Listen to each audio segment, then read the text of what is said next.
Punjabi radio USA ਸੁਣ ਰਹੇ ਸਾਰੇ ਹੀ ਸਰੋਤਿਆਂ ਨੂੰ ਪਿਆਰ ਭਰੀ ਸਤਿ ਸ੍ਰੀ ਅਕਾਲ। ਪ੍ਰੋਗਰਾਮ ਬਿਯੋਂਡ ਦਾ ਹੈਡਲਾਈਨਸ ਲੈ ਕੇ ਹਾਜ਼ਰ ਹਾਂ। ਅੱਜ 17 ਅਕਤੂਬਰ ਦਿਨ ਹੈਗਾ ਆ ਸ਼ੁੱਕਰਵਾਰ। ਜੁੜ ਚੁੱਕੇ ਨੇ ਆਪਣੇ ਨਾਲ ਮਨਦੀਪ ਪੁਨੀਆ ਜੀ। ਮਨਦੀਪ ਪੁਨੀਆ ਜੀ, ਜੀ ਆਇਆਂ ਨੂੰ ਸਵਾਗਤ ਹੈ। ਸਤਿ ਸ੍ਰੀ ਅਕਾਲ ਜੀ। ਸਤਿ ਸ੍ਰੀ ਅਕਾਲ ਜੀ। ਖਬਰਾਂ ਦੀ ਸ਼ੁਰੂਆਤ ਕਰਦੇ ਹਾਂ। ਨਿਤਿਸ਼ ਕੁਮਾਰ ਕੀ ਅਗਲੇ ਮੁੱਖ ਮੰਤਰੀ ਹੋਣਗੇ? ਅਮਿਤ ਸ਼ਾਹ ਨੇ ਕਿਹਾ ਚੋਣਾਂ ਤੋਂ ਬਾਅਦ ਫੈਸਲਾ। ਨਾਮਜ਼ਦਗੀਆਂ ਦਾ ਪਹਿਲਾ ਪੜਾਅ ਖਤਮ ਹੋ ਚੁੱਕਾ। ਕਾਂਗਰਸ ਅਤੇ ਆਰਜੇਡੀ ਦੋਵਾਂ ਨੇ 6 ਸੀਟਾਂ ਤੇ ਉਮੀਦਵਾਰ ਖੜੇ ਕੀਤੇ ਨੇ। ਆਮਣੇ ਸਾਹਮਣੇ ਆਮੋ ਦੋਵਾਂ ਸਾਹਮਣੇ ਨੇ ਜੀ। ਕਾਂਗਰਸ ਨੇ, ਜੀ। ਕਿਉਂਕਿ ਦੋਵਾਂ ਦਾ ਮਹਾਗਠਬੰਧਨ ਸੀ, ਪਰ 6 ਸੀਟਾਂ ਏਦਾਂ ਦੀਆਂ ਸੀਗੀਆਂ ਜਿੱਥੇ ਦੋਵਾਂ ਦੀ ਮਤਲਬ ਇਹ ਡਿਸਾਈਡ ਨਹੀਂ ਹੋ ਪਾਇਆ ਕਿ ਇਹਦੇ 'ਚ ਤੁਸੀਂ ਲੜੋਗੇ ਅਸੀਂ ਲੜਾਂਗੇ। ਫਿਰ ਉੱਥੇ ਇਹਨਾਂ ਨੇ ਆਪਸ 'ਚ ਕੈਂਡੀਡੇਟ ਜਿਹੜੇ ਹੈਗੇ ਆ ਉਹ ਖੜੇ ਕਰ ਦਿੱਤੇ ਹੈਗੇ ਆ। ਬਿਲਕੁਲ ਅਮਿਤ ਸ਼ਾਹ ਬਿਹਾਰ ਪਹੁੰਚੇ ਹੋਏ ਹਨ ਤੇ ਬਿਹਾਰ ਦੇ ਵਿੱਚ ਉਹਨਾਂ ਦੀ ਮੁਲਾਕਾਤ ਨਿਤਿਸ਼ ਕੁਮਾਰ ਨਾਲ ਵੀ ਹੋਈ। ਜਦੋਂ ਬਾਹਰ ਨਿਕਲੇ ਉਸ ਤੋਂ ਬਾਅਦ ਮੀਡੀਆ ਸਾਹਮਣੇ ਮੀਡੀਆ ਵਾਲਿਆਂ ਨੇ ਕਿਹਾ ਕਿ ਤੁਹਾਡਾ ਜੀ ਫਿਰ ਜਿਹੜਾ ਐਨਡੀਏ ਗਠਬੰਧਨ ਹੈ, ਬੀਜੇਪੀ ਅਤੇ ਨਿਤਿਸ਼ ਕੁਮਾਰ ਦਾ ਗਠਬੰਧਨ ਹੈ, ਇਹਦੇ ਫਿਰ ਅਗਲੇ ਮੁੱਖ ਮੰਤਰੀ ਕੌਣ ਹੋਣਗੇ? ਉਹਨਾਂ ਨੇ ਕਿਹਾ ਤਾਂ ਆਉਣ ਵਾਲਾ ਸਮਾਂ ਦੱਸੂਗਾ, ਹੁਣ ਇਲੈਕਸ਼ਨਾਂ ਤੋਂ ਬਾਅਦ ਦੇਖਾਂਗੇ ਅਸੀਂ। ਉਹਨਾਂ ਨੇ ਕਿਸੇ ਦਾ ਨਾਂ ਨਹੀਂ ਲਿਆ। ਇਸ ਤੋਂ ਬਾਅਦ ਬਿਹਾਰ ਦੀ ਸਿਆਸਤ 'ਚ ਖਲਬਲੀ ਮਚੀ ਹੋਈ ਹੈ ਤੇ ਇਸ ਤੋਂ ਇਲਾਵਾ ਇਹ ਵੀ ਗੱਲ ਚੱਲ ਰਹੀ ਹੈ ਕਿ ਜੇ ਬੀਜੇਪੀ ਦੀਆਂ ਵੱਧ ਸੀਟਾਂ ਆ ਗਈਆਂ ਅਤੇ ਨਿਤਿਸ਼ ਕੁਮਾਰ ਦੀਆਂ ਥੋੜੀਆਂ ਘੱਟ ਸੀਟਾਂ ਆਈਆਂ ਤੇ ਫਿਰ ਜਿਹੜੇ ਛੋਟੇ ਉੱਥੇ ਪੋਲੀਟੀਕਲ ਪਾਰਟੀਆਂ ਨੇ ਤੇ ਇੰਡੀਪੈਂਡੈਂਟ ਜਿੱਤ ਕੇ ਆਉਣਗੇ, ਉਹਨਾਂ ਨਾਲ ਮਿਲ ਕੇ ਬੀਜੇਪੀ ਆਪ ਵੀ ਸਰਕਾਰ ਬਣਾ ਸਕਦੀ ਹੈ। ਗੱਲ ਕਰਦੇ ਹਾਂ ਆਰਜੇਡੀ, ਨਿਤਿਸ਼ ਲਾਲੂ ਯਾਦਵ ਦੇ ਮੁੰਡੇ ਦੀ, ਤੇਜਸਵੀ ਦੀ ਅਤੇ ਕਾਂਗਰਸ ਵਾਲਿਆਂ ਦੀ, ਦੋਵਾਂ ਜੀ। ਦੇ ਆਪਸ 'ਚ ਆਪਾਂ ਕਹਿ ਲਈਏ ਕਿ ਪਹਿਲਾਂ ਲੱਗ ਰਿਹਾ ਸੀਗਾ ਕਿ ਦੇਖੋ ਇੰਡੀਆ ਅਲਾਇੰਸ ਕਿੰਨਾ ਸੋਹਣਾ ਗਾ, ਬਹੁਤ ਵਧੀਆ ਅਲਾਇੰਸ ਬਣ ਰਿਹਾ ਗਾ, ਪਰ ਉੱਥੇ ਕਾਂਗਰਸ ਵਾਲਿਆਂ ਨੇ ਗੰਦ ਪਾਇਆ ਹੋਇਆ ਗਾ। ਲਾਲੂ ਯਾਦਵ ਦੇ ਮੁੰਡੇ ਨੂੰ ਵਧੀਆ ਤਰੀਕੇ ਨਾਲ ਉਹ ਚੋਣ ਨਹੀਂ ਲੜਨ ਦੇ ਰਹੇ। ਕਾਂਗਰਸ ਵੱਧ ਸੀਟਾਂ ਦੀ ਡਿਮਾਂਡ ਕਰ ਰਹੀ ਹੈ। ਪਿਛਲੀ ਵਾਰ ਵੀ ਸਾਲ 2019 ਚ ਜਦੋਂ 2020 ਚ ਜਦੋਂ ਇਲੈਕਸ਼ਨ ਹੋਏ ਸੀ, ਉਦੋਂ ਲਾਲੂ ਯਾਦਵ ਦਾ ਮੁੰਡਾ ਸਰਕਾਰ ਬਣਾ ਲੈਂਦਾ, ਪਰ ਉਹਦੀ ਸਰਕਾਰ ਇਸ ਕਰਕੇ ਨਹੀਂ ਬਣੀ ਕਿਉਂਕਿ ਉਹਨੇ 70 ਸੀਟਾਂ ਕਾਂਗਰਸ ਨੂੰ ਦਿੱਤੀਆਂ ਹੋਈਆਂ ਸੀ ਤੇ ਉਹਨਾਂ ਚੋਂ ਸਿਰਫ 19 ਸੀਟਾਂ ਜਿੱਤ ਕੇ ਕਾਂਗਰਸ ਆਈ ਸੀ। 70 ਸੀਟਸ ਤੋਂ ਸਿਰਫ 19 ਸੀਟਾਂ ਜਿੱਤੀਆਂ ਉਹਨਾਂ ਨੇ, ਜਦਕਿ ਲਾਲੂ ਯਾਦਵ ਦੇ ਮੁੰਡਾ ਕੱਲਾ ਹੀ ਗੱਡੀ ਨੂੰ 75 ਸੀਟਾਂ ਤੱਕ ਲੈ ਗਿਆ ਸੀਗਾ। 75 ਸੀਟਾਂ ਉਹ ਆਪ ਜਿੱਤ ਕੇ ਆਇਆ ਸੀਗਾ। ਤੇ ਜੀ। ਜੀ। ਜੇ ਦੱਸਿਆ ਜਾਂਦਾ ਸੀਗਾ ਕਿ ਪਿਛਲੀ ਵਾਰ 40 ਕਾਂਗਰਸ ਨੂੰ ਦਿੱਤੀਆਂ ਜਾਂਦੀਆਂ ਤੇ ਉਹ 30 ਸੀਟਾਂ ਤੇ ਆਰਜੇਡੀ ਲੜਦੀ, ਤਾਂ ਫਿਰ ਸਰਕਾਰ ਬੜੇ ਆਰਾਮ ਨਾਲ ਲਾਲੂ ਯਾਦਵ ਦੇ ਮੁੰਡੇ ਦੀ ਬਣ ਸਕਦੀ ਸੀਗੀ। ਖੈਰ ਇਸ ਵਾਰ ਵੀ ਕਾਂਗਰਸ ਅੜਿੱਕਾ ਲਾ ਰਹੀ ਹੈ ਉੱਥੇ, ਤੇ ਹੋਰ ਵੀ ਜਿਹੜੇ ਛੋਟੇ ਪਲੇਅਰ ਨੇ ਉਹ ਵੀ ਆਪਣੇ ਆਪਣੇ ਗੇਮ ਖੇਡ ਰਹੇ ਨੇ। ਪ੍ਰਸ਼ਾਂਤ ਕਿਸ਼ੋਰ ਤੇ ਸਾਰਿਆਂ ਦੀ ਨਜ਼ਰ ਹੈ। ਪ੍ਰਸ਼ਾਂਤ ਕਿਸ਼ੋਰ, ਉਹੀ ਪ੍ਰਸ਼ਾਂਤ ਕਿਸ਼ੋਰ ਜਿਸਨੇ ਕਾਫੀ ਵਿਦ ਕੈਪਟਨ ਨਾਂ ਦਾ ਪ੍ਰੋਗਰਾਮ ਸ਼ੁਰੂ ਕੀਤਾ ਕਾਂਗਰਸ ਵਾਸਤੇ ਸਾਲ 2017 ਚ ਪੰਜਾਬ ਦੇ ਵਿਧਾਨ ਸਭਾ ਇਲੈਕਸ਼ਨ ਚ, ਉਹ ਤੇ ਕਾਂਗਰਸ ਨੂੰ ਇੱਥੇ ਜਿਤਾ ਕੇ ਚਲੇ ਗਏ। ਉਸ ਤੋਂ ਪਹਿਲਾਂ ਜੇ ਤੁਸੀਂ ਦੇਖੋਗੇ ਤਾਂ ਉਹਨੇ 2015 ਚ ਜਦੋਂ ਨਿਤਿਸ਼ ਕੁਮਾਰ ਅਤੇ ਲਾਲੂ ਯਾਦਵ ਨੇ ਬੀਜੇਪੀ ਦੇ ਉਲਟ ਬਿਹਾਰ ਚ ਅਲਾਇੰਸ ਕੀਤਾ ਸੀ, ਉਹਨਾਂ ਨੂੰ ਜਿਤਾ ਕੇ ਆਏ। ਉਸ ਤੋਂ ਪਹਿਲਾਂ ਤੁਸੀਂ ਚੱਲੋਗੇ ਤਾਂ ਸਾਲ 2014 ਚ ਨਰਿੰਦਰ ਮੋਦੀ ਦੀ ਕੇਂਦਰ ਚ ਹਕੂਮਤ ਬਣਾਉਣ ਵਾਲਿਆਂ ਚ ਵਨ ਆਫ ਦਾ ਸਟ੍ਰੈਟੇਜਿਸਟ ਪ੍ਰਸ਼ਾਂਤ ਕਿਸ਼ੋਰ ਨੂੰ ਮੰਨਿਆ ਜਾਂਦਾ ਹੈਗਾ। ਬੰਗਾਲ ਚ 2021 ਚ ਮਮਤਾ ਬਨਰਜੀ ਦੀ ਸਰਕਾਰ ਉਹਨਾਂ ਨੇ ਬਣਾਈ। ਆਂਧਰ ਪ੍ਰਦੇਸ਼ ਚ YSR ਕਾਂਗਰਸ ਦੀ ਕਹਿ ਲਈਏ ਆਪਾਂ YSR ਨੂੰ ਉਹ ਜਿਤਾ ਕੇ ਆਏ। ਤਾਮਿਲਨਾਡੂ, ਕਰਨਾਟਕਾ, ਬਹੁਤ ਸਾਰੀਆਂ ਥਾਵਾਂ ਤੇ ਜਿਹੜੇ ਪ੍ਰਸ਼ਾਂਤ ਕਿਸ਼ੋਰ ਹੈ ਉਹ ਕੰਮ ਕਰ ਚੁੱਕੇ ਨੇ। ਤੇ ਪ੍ਰਸ਼ਾਂਤ ਕਿਸ਼ੋਰ ਹੁਣ ਆਪ ਖੁਦ ਆਪਣੀ ਪਾਰਟੀ ਬਣਾ ਕੇ ਉੱਥੇ ਮੈਦਾਨ 'ਚ ਹੈਗੇ ਆ। ਹਰ ਰੋਜ਼ ਉਹ ਡੇਟਾ ਗਣਾਉਂਦੇ ਰਹਿੰਦੇ ਨੇ। ਡੇਟਾ ਵਾਲੇ ਮਾਮਲੇ 'ਚ ਖਾਸੇ ਸ਼ਾਰਪ ਨੇ। ਦੇਖਦੇ ਆ ਕਿ ਲੋਕ ਉੱਥੋਂ ਦੇ ਉਹਨਾਂ ਨੂੰ ਰਿਸੀਵ ਕਰਨਗੇ ਜਾਂ ਨਹੀਂ ਕਰਨਗੇ। ਮੇਰੇ ਜਿਹੜੇ ਪੱਤਰਕਾਰ ਆੜੀ ਨੇ ਬਿਹਾਰ ਦੇ ਵਿੱਚ, ਉਹ ਤਾਂ ਇਹ ਖਬਰਾਂ ਭੇਜ ਰਹੇ ਨੇ ਕਿ 4 ਤੋਂ 5 ਸੀਟਾਂ ਪ੍ਰਸ਼ਾਂਤ ਕਿਸ਼ੋਰ ਕੱਢ ਸਕਦੇ ਨੇ ਤੇ 7-8% ਵੋਟ ਸ਼ੇਅਰ ਵੀ ਉਹ ਲੈ ਕੇ ਜਾ ਸਕਦੇ ਨੇ। ਜੀ। ਪ੍ਰਸ਼ਾਂਤ ਕਿਸ਼ੋਰ ਦੇ ਕੋਲ ਐਸੀ ਕਿਹੜੀ ਗਿੱਦੜ ਸਿੰਘੀ ਆ ਵੀ ਇੰਨਾ ਉਹ ਕਾਮਯਾਬ ਰਹਿੰਦਾ ਆ ਵੀ ਕਿਹੜੀਆਂ ਚੀਜ਼ਾਂ ਆ ਬਾਕੀਆਂ ਦੇ ਨਾਲੋਂ ਉਹ ਅਲੱਗ ਜਿਹੜੀਆਂ ਉਹ ਕਰਦਾ ਹੈ? ਚਲੋ ਇਹ ਤਾਂ ਹੁਣ ਭਵਿੱਖ ਦੱਸੇਗਾ ਵੀ ਉਹਦੀ ਆਪਣੀ ਪਾਰਟੀ ਦਾ, ਉਹਦੀ ਆਪਣੀ ਰਾਜਨੀਤੀ ਦਾ ਕੀ ਬਣਦਾ ਆ, ਪਰ ਉਹਦੇ ਕੋਲ ਹੈ ਕੋਈ ਐਸੀ ਗਿੱਦੜ ਸਿੰਘੀ ਜਿਹੜਾ ਏਡੀ ਸੋਹਣੀ ਨਬਜ਼ ਫੜ ਲੈਂਦਾ ਹੈ, ਲੋਕਾਂ ਨੂੰ ਇੰਨਾ ਜਿਤਾ ਲੈਂਦਾ ਹੈ? ਉਹਦੇ ਕੋਲ ਦੇਖੋ, ਇੱਕ ਦੱਸਿਆ ਜਾਂਦਾ ਗਾ ਕਿ ਟੀਮ ਬਹੁਤ ਵਧੀਆ ਹੈਗੀ ਆ ਉਹਦੇ ਕੋਲ। ਉਹ ਬੇਸਿਕਲੀ ਆਈਪੈਕ ਨਾਂ ਦੀ ਇੱਕ ਸੰਸਥਾ ਚਲਾਉਂਦੇ ਨੇ। ਆਈਪੈਕ ਸੰਸਥਾ ਕੀ ਕਰਦੀ ਹੈ ਕਿ ਹਰ ਸੀਟ ਵਾਈਜ਼ ਉਹ 15-15 ਬੰਦੇ ਫੜਦੇ ਨੇ ਤੇ ਉਹ 15-15 ਬੰਦੇ ਪਿੰਡ ਵਾਈਜ਼, ਕਾਸਟ ਵਾਈਜ਼ ਲਿਸਟਾਂ ਬਣਾ ਲੈਂਦੇ ਨੇ ਤੇ ਉੱਥੇ ਫਿਰ ਉਹ ਡੀਪਲੀ ਸਰਵੇ ਕਰਦੇ ਨੇ ਤੇ ਉਹਨਾਂ ਸਰਵੇ ਦੇ ਮੁਤਾਬਕ ਹੀ ਉਹ ਚੀਜ਼ਾਂ ਨੂੰ ਕੈਲਕੂਲੇਟ ਕਰਕੇ ਅੱਗੇ ਸਟ੍ਰੈਟਜੀ ਦੱਸਦੇ ਹੁੰਦੇ ਆ ਪਾਰਟੀਆਂ ਨੂੰ। ਕੈਪਟਨ ਨੂੰ ਵੀ ਉਹਨਾਂ ਨੇ ਇਸੇ ਕਿਸਮ ਦੀ ਸਟ੍ਰੈਟਜੀ ਸਾਲ 2017 'ਚ ਦੱਸੀਆਂ ਸੀ। ਕੈਪਟਨ ਨੂੰ ਉਹਨਾਂ ਨੇ ਇਹ ਵੀ ਯਕੀਨ ਦਿਵਾਇਆ ਸਾਲ 2017 'ਚ ਕਿ ਦੇਖੋ ਪੰਜਾਬ 'ਚ ਜਿਹੜੇ ਪੰਥਕ ਇਸ਼ੂਜ਼ ਨੇ, ਉਹ ਬਹੁਤ ਜ਼ਿਆਦੇ ਸਿੱਖਾਂ ਦੇ ਮਨਾਂ 'ਚ ਹੈਗੇ ਆ। ਤੁਸੀਂ ਪੰਥਕ ਇਸ਼ੂਜ਼ ਨੂੰ ਲੈ ਕੇ ਲਗਾਤਾਰ ਵੋਕਲ ਰਹੋ, ਇੱਕ ਏਜੰਡਾ ਦੱਸੋ ਲੋਕਾਂ ਨੂੰ ਕਿ ਜੇ ਤੁਸੀਂ ਪਾਵਰ 'ਚ ਆ ਗਏ ਤਾਂ ਤੁਸੀਂ ਆਹ ਜਿਹੜੇ ਕੰਮ ਹੈਗੇ ਆ ਉਹ ਸੀਰੀਅਸਲੀ ਦੇਖੋਗੇ ਤਾਂ ਤੁਸੀਂ ਬੜੇ ਆਰਾਮ ਨਾਲ ਮਾਲਵੇ ਦੇ ਸਿੱਖਾਂ ਦੀਆਂ ਵੋਟਾਂ ਹਾਸਲ ਕਰ ਸਕਦੇ ਹੋ। ਮਾਝੇ 'ਚ ਤੁਹਾਡੇ ਵਾਸਤੇ ਪੋਜ਼ੀਟਿਵ ਸਾਈਨ ਹੈਗੇ ਆ, ਦੁਆਬੇ 'ਚ ਵੀ। ਇਹ ਗੱਲ ਉਹਨਾਂ ਨੇ 2017 'ਚ ਕੈਪਟਨ ਅਮਰਿੰਦਰ ਸਿੰਘ ਦੇ ਮਨ 'ਚ ਬਿਠਾਈ। ਠੀਕ ਉਹਨਾਂ ਹੈ। ਦੀ ਜਿਹੜੀ ਟੀਮ ਸੀਗੀ ਉਹ ਪੂਰੇ ਪੰਜਾਬ 'ਚ ਫਿਰ ਰਹੀ ਸੀ। ਰੂਰਲ ਪੰਜਾਬ 'ਚ ਉਹਨਾਂ ਨੂੰ ਸਮਝ ਆਇਆ ਕਿ ਪੰਥਕ ਇਸ਼ੂਜ਼ ਨੂੰ ਲੈ ਕੇ ਜਿਹੜੇ ਖਾਸਕਰ 2015 ਅਤੇ 2016 ਇਹ 2 ਸਾਲ ਏਦਾਂ ਦੇ ਸੀ ਜਿਹੜੇ ਕਿ ਬਾਦਲਾਂ ਵਾਸਤੇ ਆਪਾਂ ਕਹਿ ਸਕਦੇ ਹਾਂ ਕਿ ਮੁਸੀਬਤਾਂ ਦੇ ਸਾਲ ਬਣੇ। ਤੇ ਉਸ ਚੀਜ਼ ਨੂੰ ਭਾਂਪ ਕੇ ਉਹਨਾਂ ਨੇ ਅੱਗੇ ਇਹ ਗੱਲ ਕੈਪਟਨ ਦੇ ਮੂੰਹੋਂ ਜਿਹੜਾ ਪੰਥਕ ਆਈਡੀਆ ਸੀਗਾ ਉਹ ਇੱਕ ਬਿਹਾਰ ਦਾ ਸਟ੍ਰੈਟੇਜਿਸਟ ਕਹਾ ਕੇ ਗਿਆ ਹੈਗਾ। ਦੇਖੋ ਹੈ ਨਾ ਹੈਰਾਨੀ ਵਾਲੀ ਗੱਲ। ਦੇਖ ਲਓ ਹੈਰਾਨੀ ਵਾਲੀ ਜਿਹੜੀ ਗੱਲ ਆ। ਆਈ ਥਿੰਕ ਮਨਦੀਪ ਇਹਦੇ ਵਿੱਚ ਇਹ ਵੀ ਚੀਜ਼ ਆ ਜਾਂਦਾ, ਜਿਹੜਾ ਬੰਦਾ ਸੱਤਾ 'ਚ ਹੁੰਦਾ ਉਹਨੂੰ ਥੋੜਾ ਇੱਕ ਡਿਫਰੈਂਟ ਪੁਆਇੰਟ ਆਫ ਵਿਊ ਹੁੰਦਾ, ਜਿਹੜਾ ਇੱਕ ਬਾਹਰੋਂ ਸਿਸਟਮ ਨੂੰ ਦੇਖ ਰਿਹਾ ਹੁੰਦਾ ਉਹਨੂੰ ਇੱਕ ਡਿਫਰੈਂਟ ਪੁਆਇੰਟ ਆਫ ਵਿਊ ਹੁੰਦਾ। ਉਹ ਆਈ ਥਿੰਕ ਓਨੈਸਟਲੀ ਉਹਨਾਂ ਨੂੰ ਦੱਸ ਸਕਦਾ ਵੀ ਅਸਲੀਅਤ ਕੀ ਹੈ। ਜਿਹੜਾ ਬੰਦਾ ਸੱਤਾ 'ਚ ਹੁੰਦਾ ਉਹ ਆਪਣੇ ਹੰਕਾਰ 'ਚ, ਈਗੋ ਦੇ ਵਿੱਚ ਵੀ ਰਹਿੰਦਾ ਵੀ ਨਹੀਂ ਆਪਣੇ ਕੰਟਰੋਲ 'ਚ ਆ, ਪਰ ਅਸਲ 'ਚ ਧਰਾਤਲ ਤੇ ਮਸਲਾ ਜਿਹੜਾ ਉਹ ਕੁਝ ਹੋਰ ਜਿਹੜਾ ਉਹ ਕਿਤੇ ਨਾ ਕਿਤੇ ਚੱਲ ਰਿਹਾ ਹੁੰਦਾ ਆ। ਅਗਲੀ ਜਿਹੜੀ ਆਪਾਂ ਗੱਲ ਕਰਦੇ ਹਾਂ ਹਰਿਆਣੇ ਦੇ ਆਈਪੀਐਸ ਜਿਹੜੇ ਪੂਰਨ ਕੁਮਾਰ, ਉਹਨਾਂ ਦੀ ਖੁਦਕੁਸ਼ੀ ਦਾ ਮਾਮਲਾ। 5 ਦਿਨ ਗੈਰ ਕਾਨੂੰਨੀ ਹਿਰਾਸਤ, ਜਾਤੀਵਾਦੀ ਟਿੱਪਣੀਆਂ। ਇੱਕ ਨਜ਼ਦੀਕੀ ਰਿਸ਼ਤੇਦਾਰ ਨੇ ਕਿਹਾ ਜਦੋਂ ਉਹ ਮੰਦਰ ਗਿਆ ਤਾਂ ਉਸ ਨੂੰ ਨੋਟਿਸ ਦਿੱਤਾ ਗਿਆ ਸੀ। 15 ਅਧਿਕਾਰੀਆਂ ਵਿਰੁੱਧ ਦੋਸ਼ਾਂ ਦੇ ਪਿੱਛੇ ਕੀ ਹੈ ਸੱਚਾਈ? ਦੇਖੋ ਆਈਪੀਐਸ ਪੂਰਨ ਕੁਮਾਰ ਦਾ ਅੰਤਮ ਸੰਸਕਾਰ ਵੀ ਹੋ ਚੁੱਕਿਆ ਹੈਗਾ। ਉਹਨਾਂ ਦੀ ਆਪਾਂ ਨੂੰ ਪਤਾ ਹੈ ਕਿ ਡੈਥ ਨੂੰ ਵੀ ਅੱਜ 10 ਦਿਨ ਹੋ ਚੁੱਕੇ ਨੇ।